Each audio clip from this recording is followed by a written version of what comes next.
राम राम जी। मैं आपका अपना YouTuber Dinesh Kumar GTN24 channel के सभी दर्शकों का हार्दिक स्वागत करता हूं और आप सभी की एक बहुत ही बड़ी सिफारिश थी कि आप जो वीडियो बनाते हैं वो वीडियो आपकी बनती तो बहुत बढ़िया है और आपकी बातें समझ में भी आती हैं, लेकिन यदि आप उनको एक बोर्ड के थ्रू समझाने की कोशिश करोगे तो वो बातें हमें और भी अधिक समझ में आएगी। और इसी बातचीत को और आपकी सिफारिश को, कमेंट को मैं अपने सिर माथे लेते हुए आप लोगों की सिफारिश पे ही आज की इस वीडियो को अपने जो नया मैं बोर्ड लेके आया हूं इसके थ्रू समझाने की कोशिश करेंगे। जैसे कि मेरी परसों वीडियो आई थी और उस वीडियो के ऊपर आप लोगों ने कमेंट किए थे, लगभग उस पे कमेंट आए थे 190 से 200 के करीब, मतलब 200 के करीब कमेंट आ गए। और वो कमेंट सिर्फ एक ही बात पे थे कि सर जो आप हमें कमेंट के आंसर में देते हैं कि आप एक सब सत्यापन जिसे हम बयान अल्फिया कहते हैं उसका एक परफॉर्मा बनाकर वो परफॉर्मा हमें समझाएं कि हम किस प्रकार से अपने जो पीला परमट है वो कट चुका है या गुलाबी राशन कार्ड है वो कट चुका है, उसको ठीक करवाने के लिए हमें क्या करना पड़ेगा। तो वो उसको समझाने के लिए आइए हम कुछ पॉइंट के ऊपर जोर डालते हैं। दर्शकों, जैसे कि आप लोगों को विदित है कि PPP जो हमारी परिवार पहचान पत्र की जो आईडी है, इस आईडी के अंदर कुछ डाटा हमारा जो है वो बिजली विभाग से उठाया गया है, कुछ डाटा जो है वो कृषि विभाग से उठाया गया है और कुछ डाटा जो है हमारा वो आयकर से, आयकर विभाग से, और एक डाटा उठाएगा हमारा पंचायती विभाग से।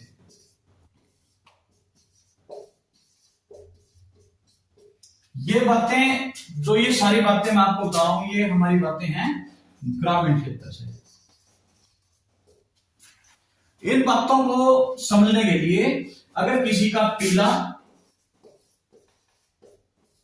या गुलाबी राशन कार्ड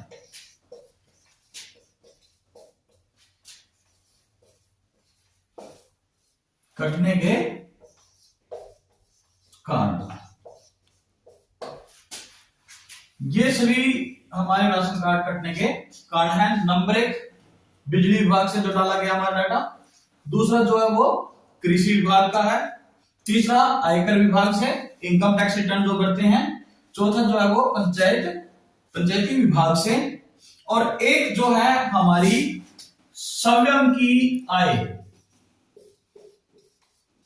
स्वयं आय से हम डिक्लेयर भी कहते हैं, जो हमने अपनी सब सत्यापित आय डाली है परिवार पहचान पत्र के अंदर। और कुछ डाटा जो है वो इससे 2 कमेटी के द्वारा वेरीफाई किया जाता है। 2 कमेटी बनती है इसके लिए।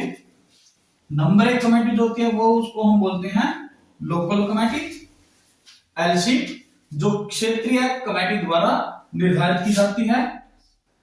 इसमें 5 सदस्य होते हैं और ये 5 सदस्य हमारी आय का जो है सत्यापन करते हैं।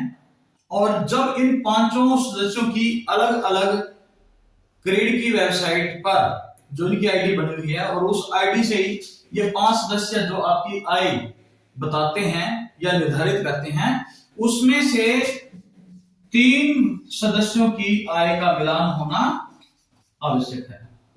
यदि 3 सदस्यों की आय जो है वो मिलाप हो जाता है उसका, तो वो हमारी वेरीफाइड इनकम होती है जो आपकी PPP पे लिखी होती है। जो हमारी ये वेरीफाइड आय है इसको हम रेंज में लिखते हैं। हमारी आय 2 प्रकार की होती है। एक आय होती है हमारी एब्सोल्यूट और जो दूसरी है हमारी वो होती है वेरीफाइड। एब्सोल्यूट आय तो हम बताते हैं कि मेरी निर्धारित आय जो मेरे पूरे परिवार की मिलाकर के है वो 2 लाख है, 1 लाख है या 50,000 है। इस आय को हम डिक्लेयर यानी कि एब्सोल्यूट आय कहते हैं। और जो हमारी वेरीफाइड आय होती है ये होती है रेंज के अंदर। किसके अंदर होती है? ये रेंज में होती है। जैसे कि 5,000 से लेकर के 10,000 तक, 5,000 से लेकर के 10,000 तक, 25,000 से 50,000 तक और 50,000 से 75,000। ये 2 आय होती हैं। तो आइए अब हम अपनी जो हमारी पीपीपी की आईडी है उसमें ये बताते हैं कि वो दूसरी कमेटी कौन सी है जो लोकल कमेटी के अलावा हमारा कुछ भी कार्य करती है। नंबर 1 एलसी, और जो दूसरी कमेटी है हमारी उसको हम बोलते हैं ऐसे। जो लोकल कमेटी है उसके ऊपर हमारी सुपरविजन करते हैं जो एससी कमेटी के अंदर है। ये व्यक्ति क्या करते हैं? जो लोकल कमेटी द्वारा हमारी आय निर्धारित की गई है और उसके ऊपर ग्रीवेंस, यदि कोई ग्रीवेंस लगता है तो उस ग्रीवेंस का निष्पादन जो है हमारी एससी कमेटी करती है। आइए, हमने पीपीपी के कटने की रीजन को पता कर लिया कि यदि हमारा बिजली का बिल सालाना 9,000 से अधिक का है तब भी हमारा परिवार पहचान पत्र में पीला या गुलाबी राशन कार्ड कटेगा। यदि हमने कृषि से, मान लो कृषि में 2 फसलें हम कम से कम उठाते हैं साल में, 1 वर्ष के अंदर 2 फसलें, जिसे हम अपने ग्रामीण भाषा में कहते हैं गेहूं की और जीरी की। यदि हम जीरी की जो हमारी धान की खेती होती है उसमें हम छमाही में मंडी में जो अपना धान बेच के आते हैं और उसकी जो इनकम आती है, यदि वो जे फार्म के अनुसार 1.80 लाख से ऊपर होगी तो आपका बीपीएल कटेगा। ये जे फार्म के द्वारा है।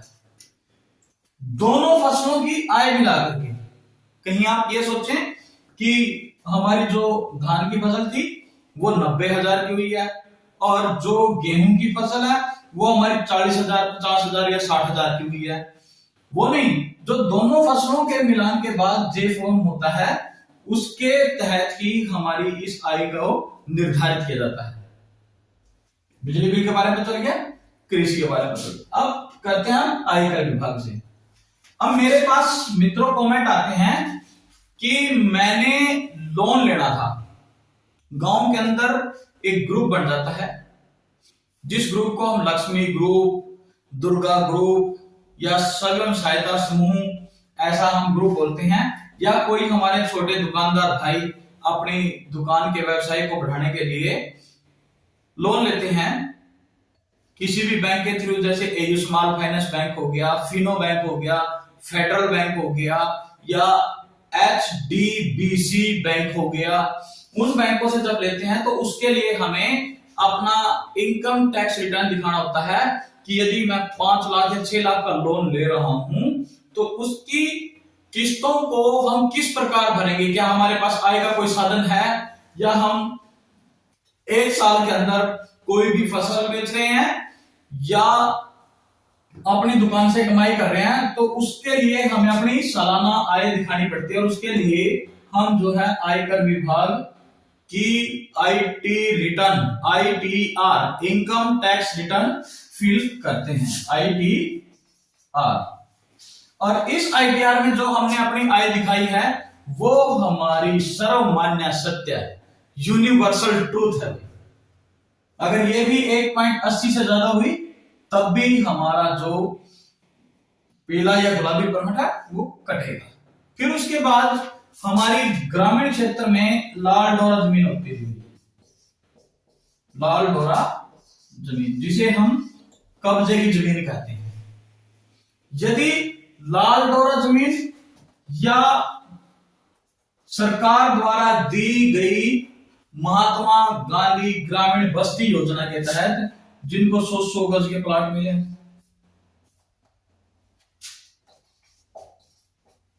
100 गज तो ये हो गया, और जो लाल डोरा जमीन है जिसका निर्धारण ड्रोन के द्वारा ग्राम सचिव यानी के पंचायत सेक्रेटरी द्वारा किया गया था, यदि इस जमीन की और इस जमीन की दोनों की 200 स्क्वायर यार्ड रिहायशी जमीन हो जाती है हमारे पास, दोनों की कीमत यानी दोनों का ही जोड़ 200 स्क्वायर यार्ड के इक्वल हो जाता है या इससे अधिक हो जाता है, तब भी हमारा जो पीला या गुलाबी राशन कार्ड है वो कटेगा। उसके बाद बहुत से आदमी क्या करते हैं कि आय का सत्यापन नहीं होता, उनकी डिक्लेयर आय आ जाती है। यदि डिक्लेयर आय आ गई तो भी आपका पीला या गुलाबी राशन कार्ड नहीं बनेगा।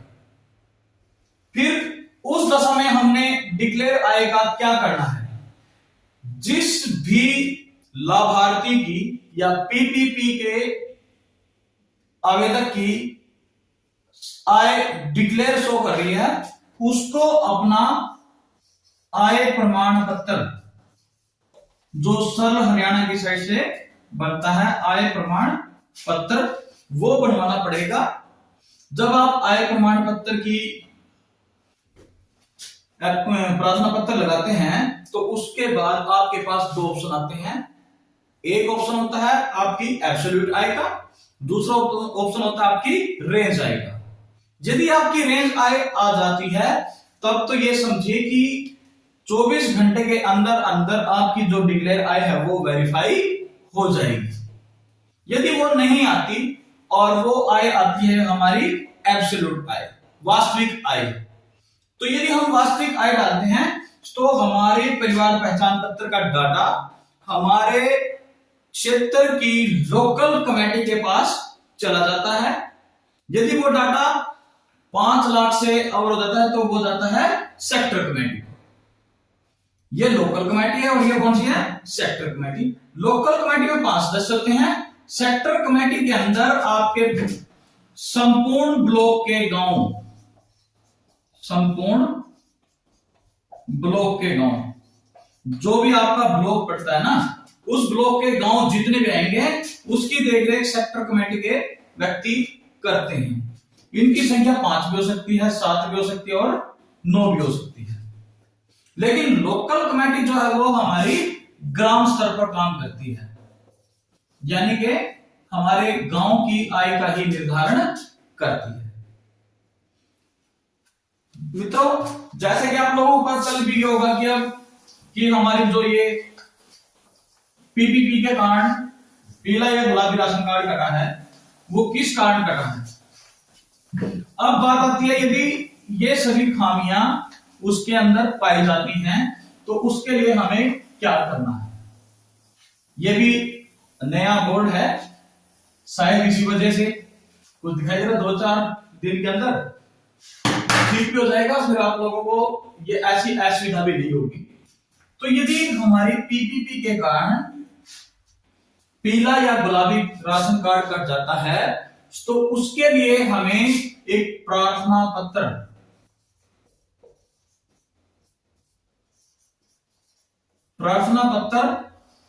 अपने सादे कागज पर लिखिए या उसे टाइप करवा के लिखिए। प्रार्थना पत्र देना होगा, किसे देना होगा,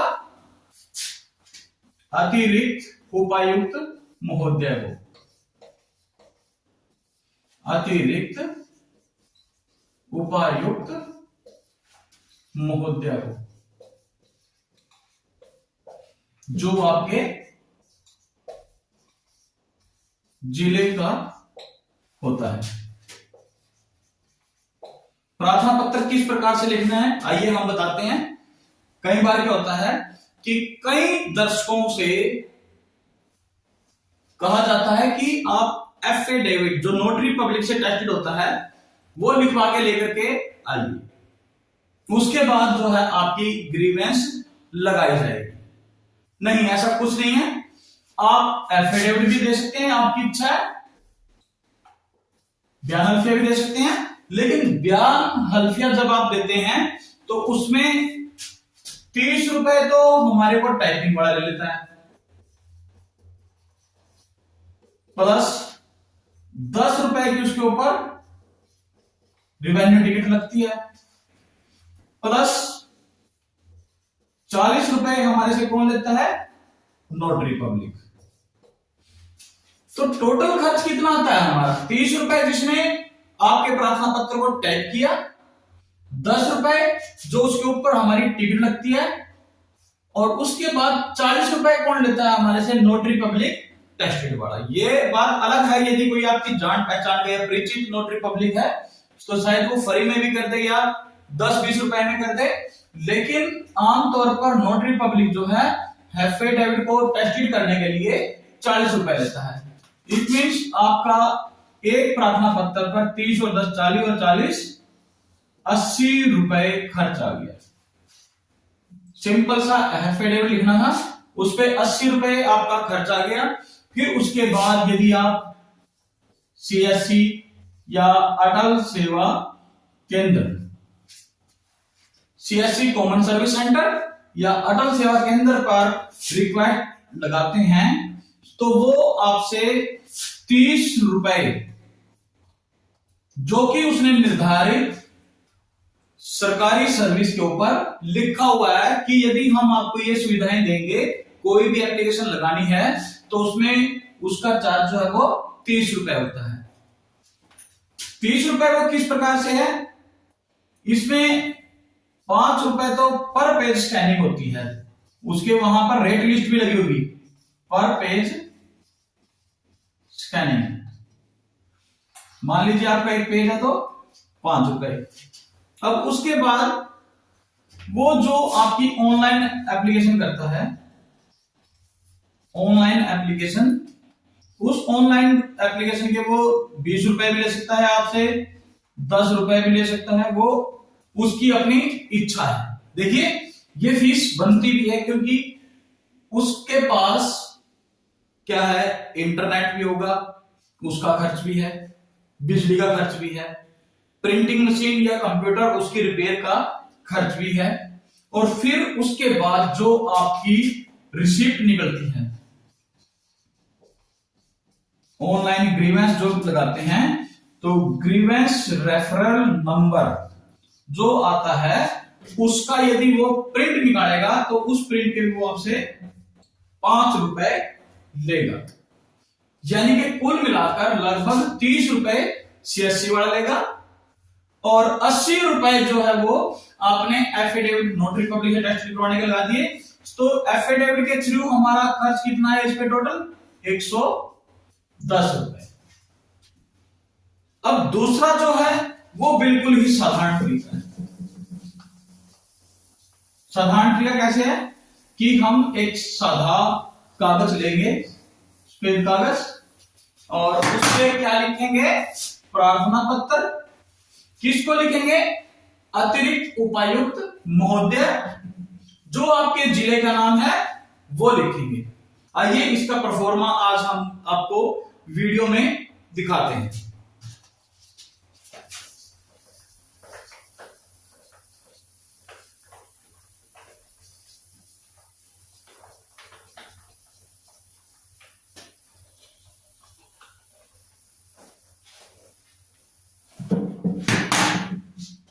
देखिए प्रार्थना पत्र आरंभ करते हैं, उसके लिए हमने क्या करना है, सेवा में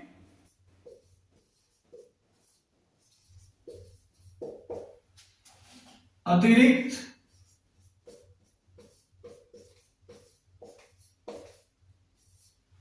उपायुक्त महोदय, फिर यहां पर जिले का नाम, फिर उसके बाद हमें लिखना होता है उसमें विषय। विषय में हमने क्या लिखना है, गरीबी रेखा, गरीबी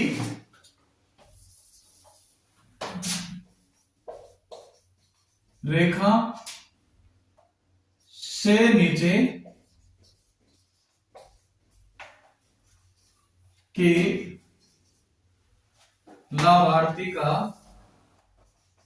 लाभार्थी सूची में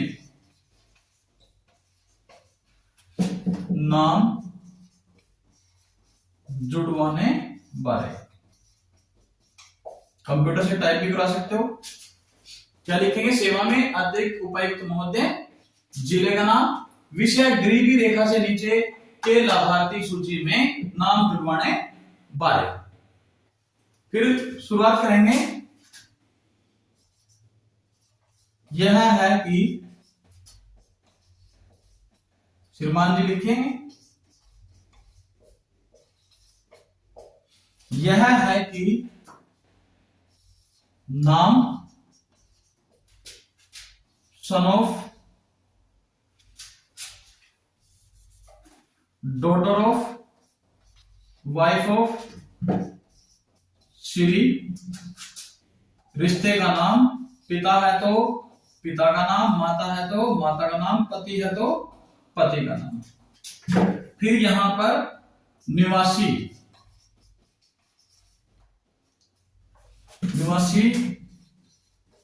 ग्राम का नाम, जिले का नाम,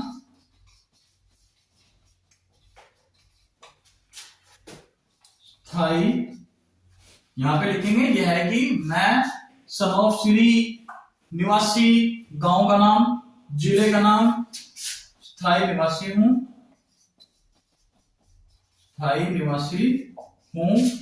और अपने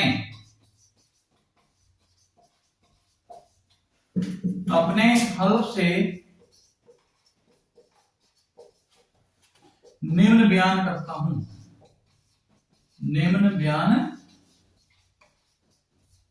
करता हूं, नंबर 1,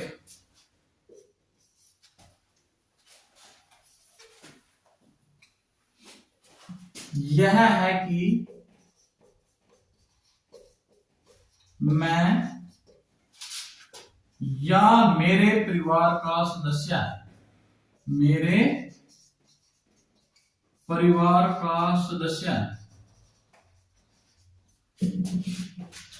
सरकारी या गैर सरकारी पद पर तैनात नहीं है। कईयों का ऑब्जेक्शन आता है ना कि वो स्टेट गवर्नमेंट से या पीएसयू से या किसी प्राइवेट सेक्टर में कार्य कर रहे हैं और जिनकी आमदन 1,80,000 रुपए से कम है, ज्यादा है,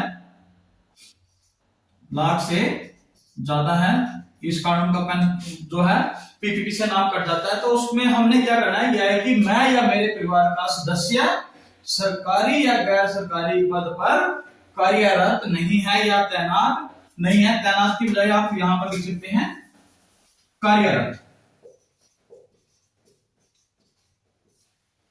नंबर 1। नंबर 2, यह है कि मैं या मेरे परिवार का सदस्य, ये तो सभी में आएगी यहां तक। यह है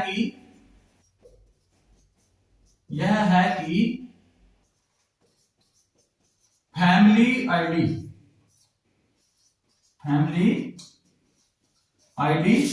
यहां पर फैमिली आईडी संख्या का कोई भी सदस्य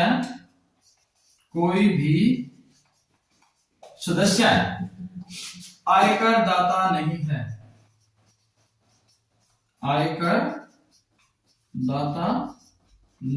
है, फिर उसके बाद जो तीसरा चरण आएगा हमारा, यह है कि फैमिली आईडी नंबर संख्या का कोई भी सदस्य है, यहां तक सदस्य लेंगे, कोई भी सदस्य बिजली विभाग में सदस्य ने बिजली विभाग में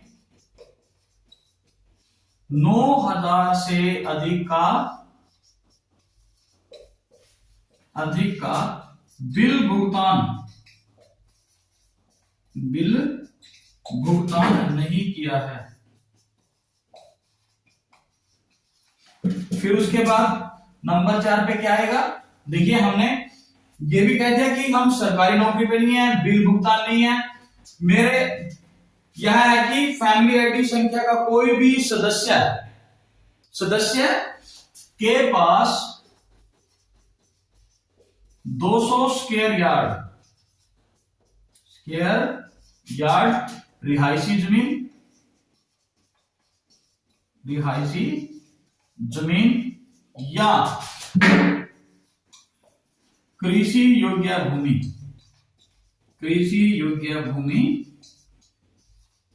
नहीं है, और यदि है तो वो कितने एकड़ है।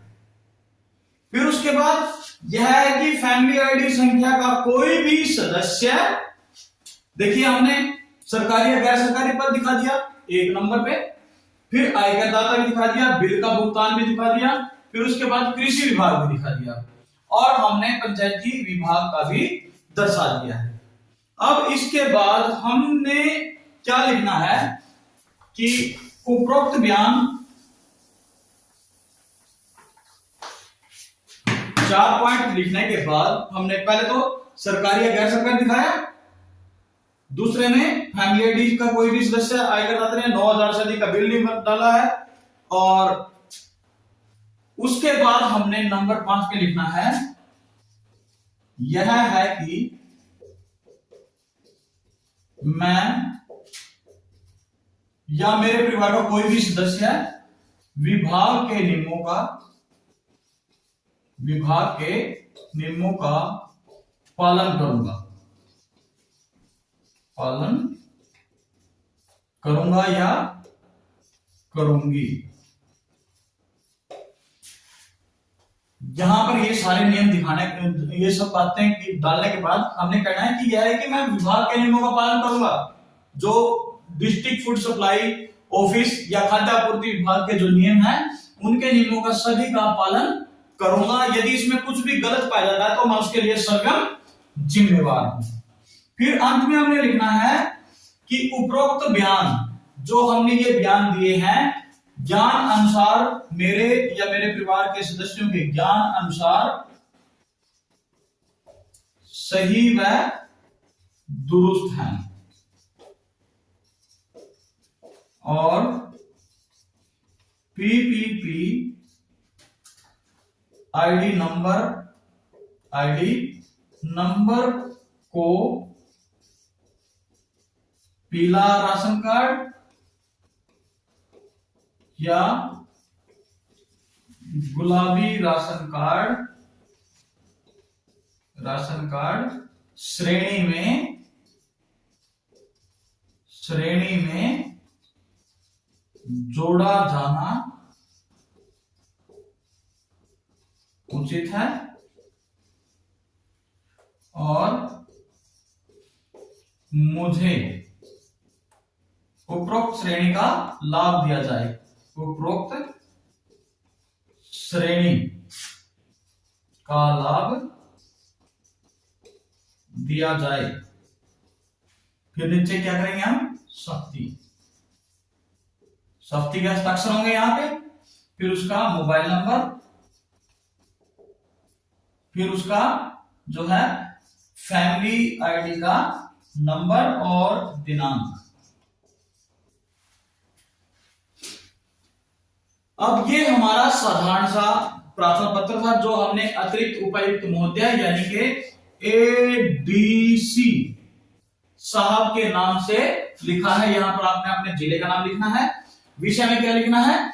गरीबी रेखा से नीचे के लाभार्थी सूची में नाम जुड़वाने बारे। श्रीमान जी, यह है कि मैं सम ऑफ श्री, ये पिताजी का नाम, माताजी का नाम या हस्बैंड का नेम, निवासी गांव का नाम, जिले का नाम, स्थायी निवासी हैं और अपने हलफ से निम्न बयान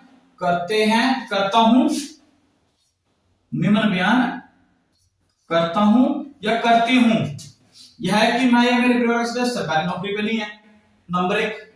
नंबर 2, फैमिली आईडी संख्या कोई भी सदस्य आयकर दाता यानी कि आईटीआर नहीं भरता है। नंबर 3, बिजली विभाग ने 9,000 से अधिक का बिल नहीं डाला है। नंबर 4, मेरे पास कोई भी रिहायशी जमीन 200 स्क्वायर यार्ड से, ग्रामीण क्षेत्र की बात है ये, शहरी क्षेत्र में है ये 100 स्क्वायर यार्ड, ग्रामीण क्षेत्र में है 200 स्क्वायर यार्ड, रिहायशी जमीन नहीं है, और ना ही मेरे पास कृषि करने योग्य भूमि है, अभी मैं उस पर कृषि कर सकूं। फिर उसके बाद मैं विभाग के सभी नियमों का पालन करूंगा या करूंगी, और फिर ये लिखना है कि मेरे ज्ञान अनुसार ये सभी बातें, जो उपरोक्त बातें मैंने बयान दिए हैं वो सही व दुरुस्त हैं, और पीपीपी आईडी नंबर को पीला राशन कार्ड या गुलाबी राशन कार्ड श्रेणी में जोड़ा जाना उचित है। यानी कि इन बातों को जब हम कंप्लीट करेंगे कि ये बातें हम कर रहे हैं फुलफिल विभाग के नियमों की, तो हमें गुलाबी या पीले राशन कार्ड की श्रेणी में जोड़ा जाए और मुझे उपरोक्त श्रेणी का लाभ दिया जाए। उसके बाद शक्ति, मोबाइल नंबर, फिर ये फैमिली आईडी नंबर, और उसके बाद दिनांक, आप किस दिनांक को वो जो प्रार्थना पत्र है वो लिख रहे हैं। तो आप लोगों की सिफारिश पर आज हमने जो नाम जुड़वाने के लिए, गरीबी रेखा से नीचे लाभार्थी सूची का नाम जुड़वाने के लिए वीडियो तैयार की है। आशा आप लोगों को पसंद भी आएगी, और कुछ इसमें आपको यदि जानकारी की अभाव लगता है, यदि जानकारी का अभाव लगता है तो प्लीज कमेंट कीजिए, और कमेंट में मेरे पास हर एक व्यक्ति का जवाब देने की क्षमता है।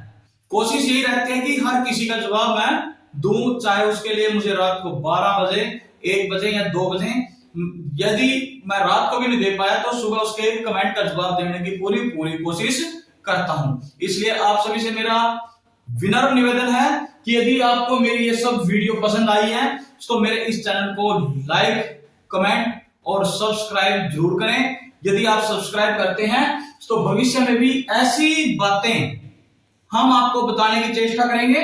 जैसे कि आपको पता है एफिडेविट पे आपका 110 रुपए आम खर्च था, लेकिन उसमें यदि आप ब्लॉक में जाते हैं, समय की जो बचत है उसको भी गवा जाते हैं, वहां उसकी भी हानि होती है, समय की बचत की हानि होती है।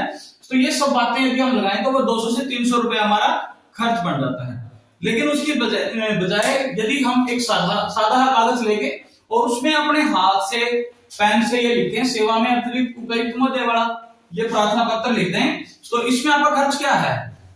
2 या 3 रुपए का पेन, उसके बाद एक सादा कागज, उसकी 1 रुपए कीमत लगा लो, 4 रुपए, और उसके बाद CSC सेंटर वाला यदि आपसे 50 रुपए भी ले लेता है, मैं नहीं कहता कि वो 50 लेगा आपसे 100 लेगा, लेकिन यदि वो 50 रुपए भी ले लेता है तो 50 रुपए में ये आपके 5 रुपए और एक्स्ट्रा जोड़ के 55 रुपए जो है आपका वो टोटल खर्च है, और आपका ग्रीवेंस भी उसमें डल जाएगा। 55 रुपए के साथ आपकी समय की बचत,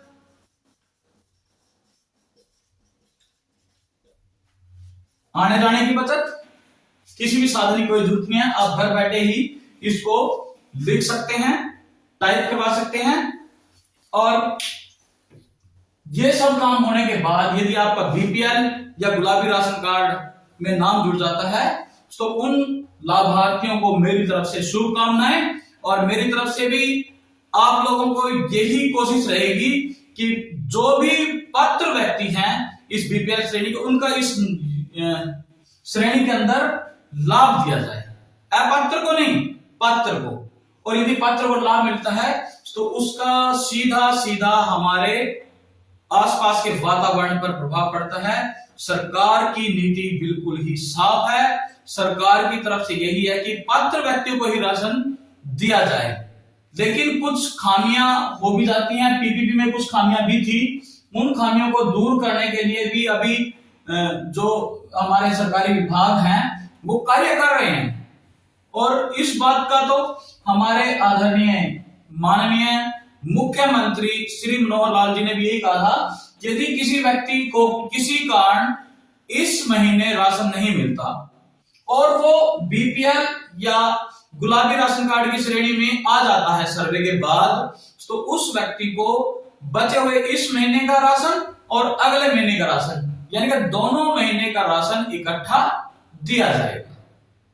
आप सभी से निवेदन, मेरी इस वीडियो को जरूर सब्सक्राइब करें, ताकि मैं भविष्य में भी आपके सामने ऐसी वीडियो बना करके रख सकूं। धन्यवाद। जय हिंद।